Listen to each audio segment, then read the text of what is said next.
Assalamualaikum warahmatullahi wabarakatuh. Halo semuanya, kali ini kelompok kami ini akan membahas tentang analisis keuangan dari PT Sumber Alvaria Trijaya Tbk dan PT Indomarko Prismatama. Di sini kami kelompok 11, kami perkenalkan diri dulu. Saya Wes Alkoroni sebagai moderatornya. Lalu pemateri pertama saya Sofi, saya Fatimah Zahra. Langsung saja masuk ke pembahasannya. Yang pertama kita membahas rasio solvabilitas. Jadi dari ini ada DAR-nya, debt to asset ratio-nya, rasio keuangan yang digunakan untuk mengukur sejauh mana aset perusahaan dibiayai oleh utang. Dan DER-nya, debt to equity ratio, rasio keuangan yang digunakan untuk mengukur sejauh mana perusahaan menggunakan utang dalam struktur modalnya dibandingkan dengan ekuitasnya. Lalu selanjutnya,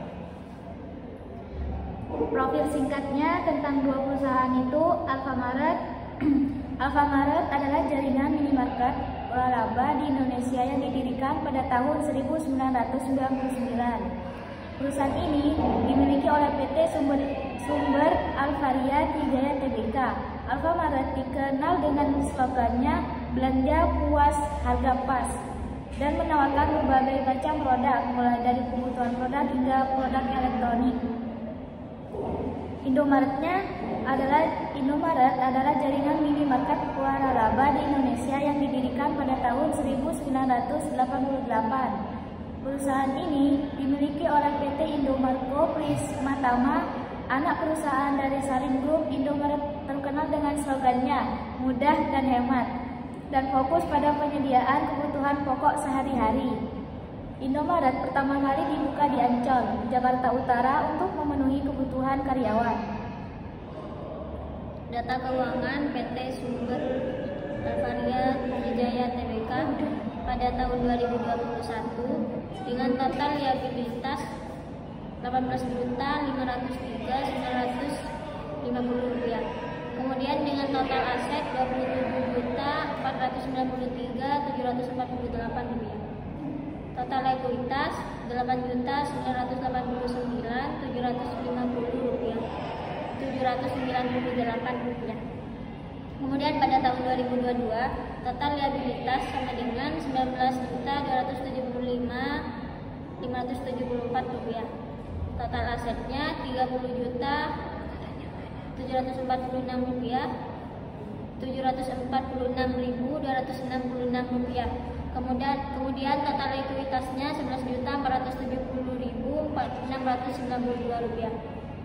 Pada tahun 2023 total liabilitasnya Rp18.540.983. Kemudian dengan total aset Rp34.246.183 dan total ekuitas Rp15.705.200.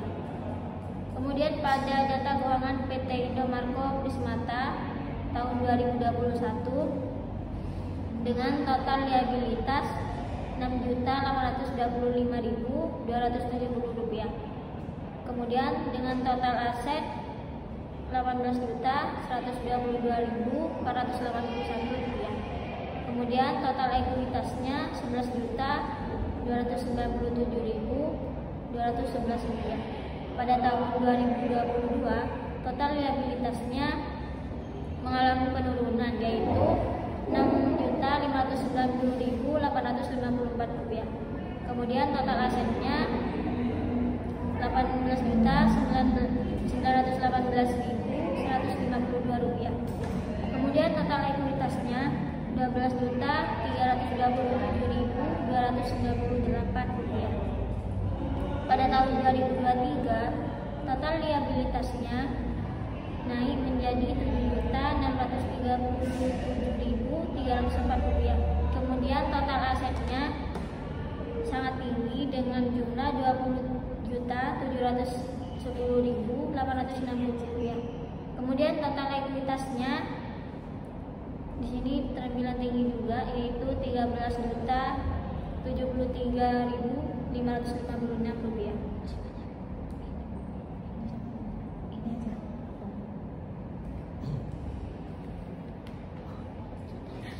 Untuk implikasi rasio DAR dan DER terhadap kinerja keuangan kedua perusahaan tersebut, yang pertama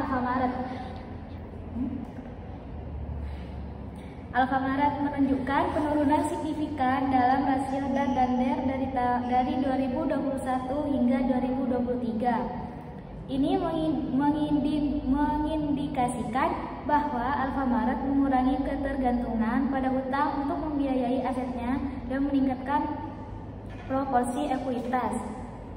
Penurunan ini umumnya positif, menunjukkan perbaikan struktur keuangan dan pengurangan risiko keuangan. Namun, DER yang masih tinggi di atas 100% pada tahun 2023 menunjukkan bahwa Alfamart masih sangat bergantung pada hutang. Penting untuk mempertimbangkan faktor-faktor lain seperti profitabilitas dan arus kas untuk menilai kesehatan keuangan secara keseluruhan. Untuk Indomaret menunjukkan rasio DAR dan DER yang relatif stabil dan rendah dibandingkan dengan Alfamart selama periode yang sama. Ini menunjukkan bahwa Indomaret memiliki struktur keuangan yang lebih konservatif dengan ketergantungan yang lebih rendah pada hutang. Rasio DER yang konsisten di bawah 100% menunjukkan bahwa ekuitas lebih besar daripada hutang, yang merupakan indikator kesehatan keuangan yang baik. Perbandingan struktur keuangan kedua perusahaan tersebut berdasarkan rasio dan DAR-nya. Yang pertama, perbandingan berdasarkan DAR. Alfamart-nya memiliki DAR yang lebih tinggi selama periode 2021 sampai 2023, menunjukkan bahwa Alfamart lebih banyak menggunakan utang untuk membiayai asetnya dibandingkan dengan Indomaret. Sedangkan untuk Indomaret memiliki DAR yang lebih rendah, menunjukkan bahwa Indomaret lebih banyak menggunakan modal sendiri untuk membiayai asetnya. Perbandingan berdasarkan DAR-nya, Alfamart memiliki DAR yang lebih tinggi dibandingkan Indomaret, menunjukkan bahwa Alfamart memiliki rasio utang terhadap ekuitas yang jauh lebih besar. Sedangkan Indomaret memiliki DAR yang lebih rendah, menunjukkan bahwa Indomaret memiliki rasio utang terhadap ekuitas yang lebih kecil. Jadi kesimpulannya, penelitian ini menyimpulkan bahwa Alfamart memiliki struktur keuangan yang lebih berisiko dibandingkan dengan Indomaret, terutama dalam hal penggunaan utang. Alfamart memiliki rasio utang terhadap aset DAR dan rasio utang terhadap ekuitas DER yang lebih tinggi dibandingkan Indomaret, menunjukkan bahwa Alfamart menunjukkan tren penurunan dalam penggunaan utang. Struktur keuangannya masih lebih berisiko dibandingkan dengan Indomaret. Indomaret di sisi lain memiliki struktur keuangan yang lebih konservatif dan ketergantungan yang lebih rendah pada utang. Alfamart mengalami penurunan DAR dan DER, menunjukkan perbaikan dalam pengelolaan utangnya. Indomaret mengalami kenaikan DAR tetapi DER tetap stabil, menunjukkan peningkatan penggunaan utang yang lebih terkontrol. Dan juga Alfamart awalnya lebih agresif dalam penggunaan utang, tetapi kini mulai menyeimbangkan struktur modalnya, sementara Indomaret tetap menggunakan strategi yang lebih konservatif. Mungkin sekian dari kelompok kami, kelompok 11. Kurang lebihnya mohon maaf. Terima kasih. Wassalamualaikum warahmatullahi wabarakatuh.